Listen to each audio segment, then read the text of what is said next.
Vincent from the Walled Lake Penny Saver. And I'm Drew Redders from the Downriver Mop. And we're the Dollar Show Critics. We go to the theaters where Danny Glover's not too old for this. He's just getting there.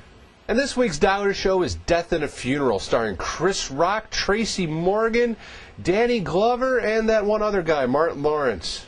And this movie starts off when Chris Rock's father dies suddenly, and he wants to have the funeral at his house where he lived. And the day of the funeral, everybody comes over to his father's house where Chris Rock is living because he's trying to save enough money to get a house of his own with his wife. And Chris Rock's supposed to give the eulogy in this, even though Martin Lawrence is the writer of the family because he had a couple of articles in Ebony. And Tracy Morgan plays one of the cousins, I believe, or a family friend. I think, yeah. Yeah, he shows up. He plays his normal Tracy Morgan character with rocks in his mouth.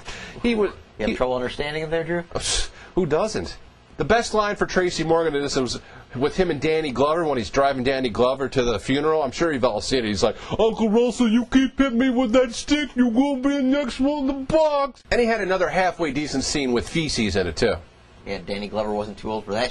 And as Chris Rock's about to give the eulogy for his dead father, one of his cousin's boyfriend starts to trip out because he was slipped a little pill before he went here. Accidentally slipped some hallucinogen. So the funeral stopped. Chris Rock has to get it all back together, and that's where the midget comes into play. Yeah, any good funeral needs a midget. So Chris Rock and the midget, played by Peter Dinklage, they get together and start talking about how him and his father used to be intimate. Putting it mildly. And he's trying to blackmail Chris Rock. Now, Gory, I pretty much had high expectations for this movie, and it really didn't let me down. What'd you think about it? Yeah, that's a good point. I had the high expectations, too, because, I mean, look at this cast. Who really stole it was kind of the supporting players, I thought, especially James Marsden, who... played a great tripped-out guy. Seen him previously in other things, but I think this is like his best comedic work, maybe his best work ever. I think it's almost Oscar-worthy. I wouldn't say. I give the guy a supporting actor nomination. Yeah, definitely. Right, because they often overlook these comedic roles. Yeah, his rendition of Amazing Grace at the funeral. One of the best renditions I've heard in a long while. Yeah, that had me laughing in my seat for sure.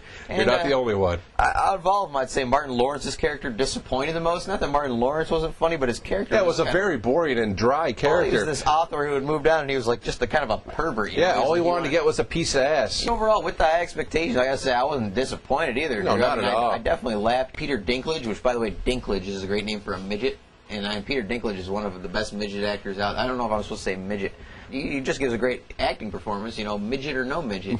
We didn't even mention this is a remake, Drew, of a British film that was directed by Frank Oz that came out, I think, only like 3 years ago. So, I mean, look how fast now Hollywood's churning out these remakes. But it was entertaining for a summer dollar flick. I'd have to give this, probably a sure. Yeah, I'd say a sure. It's not quite the yeah category, but it's a solid sure. Hey, yeah, I think that's a good call. It's a solid sure.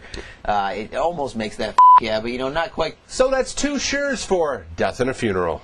Let's hope we don't see another remake of this one in 3 years with the cast of Jersey Shore.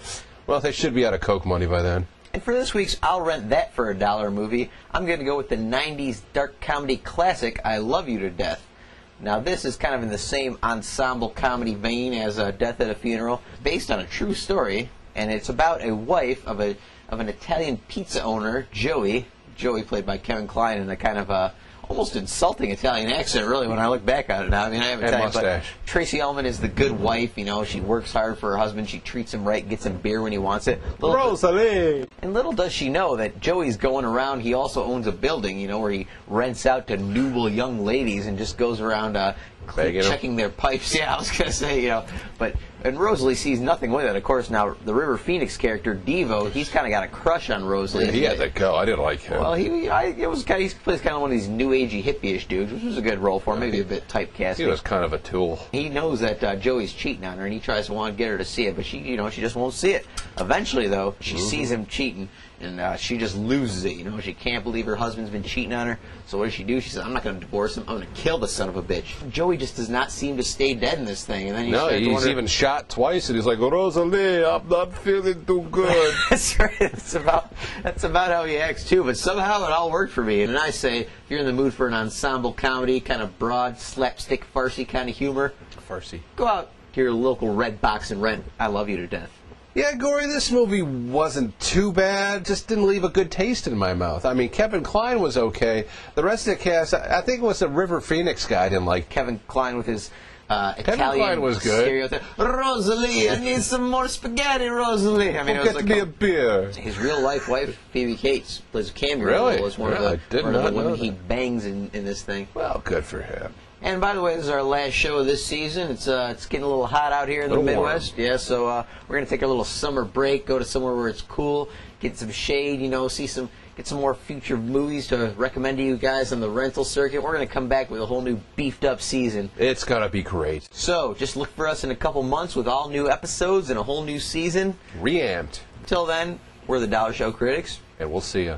Now, what do you think? Are new credits for the new season? Why not? I mean, hey, new credits, New opening credits? new graphics, Oh, new new music. We doing new music? Uncle Russell, I love you, but you keep hitting me with a stick. You're gonna be the next one in the box.